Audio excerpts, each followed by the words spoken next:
सोलापुरातून एक दुर्दैवी घटना समोर आली आहे। पुरात वाहून आलेल्या विषारी सापाच्या दंशाने शेतकऱ्याचा मृत्यू झालाय।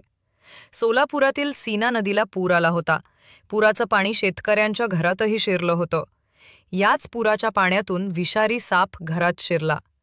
सापाच्या दंशामुळे शेतकऱ्याचा मृत्यू झाला। शेतकऱ्याला तातडीने रुग्णालयात दाखल करण्यात आले, मात्र उपचारादरम्यान त्याचा मृत्यू झाला। केरप्पा बजरंग बंडगर असे मृत शेतकऱ्याचे नाव आहे। ते उत्तर सोलापुरातील पाथरी गावातील रहिवासी होते।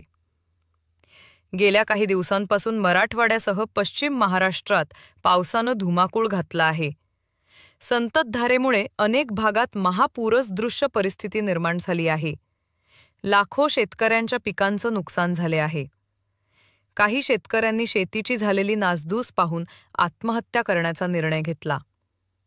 मराठवाडा आणि सोलापुरातील परिस्थिती अतिशय भयावह झाली आहे।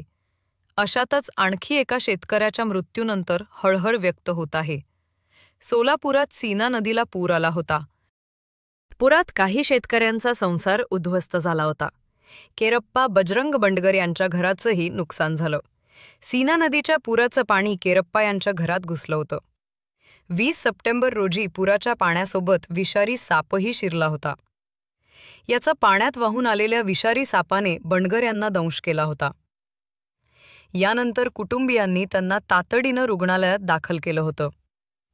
20 सप्टेंबरपासून त्यांच्यावर खासगी रुग्णालयात उपचार सुरू होते, मात्र आज पहाटे त्यांचा उपचारादरम्यान मृत्यू झाला। त्यांच्या मृत्यूनंतर गावात हळहळ व्यक्त होत आहे।